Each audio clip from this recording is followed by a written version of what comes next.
Hey there, it's Boots Owen here. This is a Zanussi Electrolux ZWF1432s. I'm going to show you how to do the lint filter.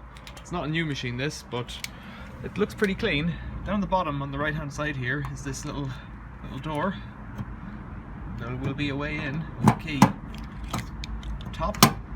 No, should have come in from the side. Should have come in from here. Let me push this side. Yeah. Push it on the right and it opens up. And in here you've got this little hose that you can put into a baking tray or something like that. Just pop that open and any water that's in it should drain out. There, we're getting a nice flow on now. To speed things up a bit, I'll just go straight in here because I'm not indoors. Just twist that little filter out. Plenty of water in this one. Feels like we've got something in there because it won't come out.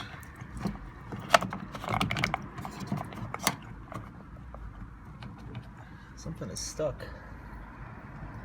Can't see what it is. Normally it's a hair clip or some money or something like that.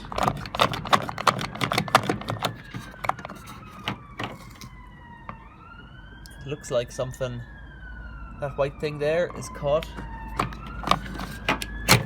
Yep, pulling it did the job. So this is when it gets a bit gross. Let's see what this is. Feels like metal, probably a hair clip.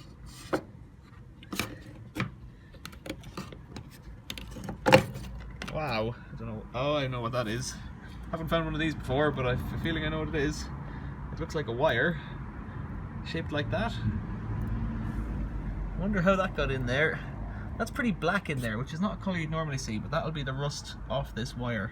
So it's a metal wire that was coated in plastic, but the plastic's come off it. And I presume that's just the underwire out of a bra. I don't know if that was stopping anything on this machine, but it certainly shouldn't be in there. So to finish up, just put the basket back in.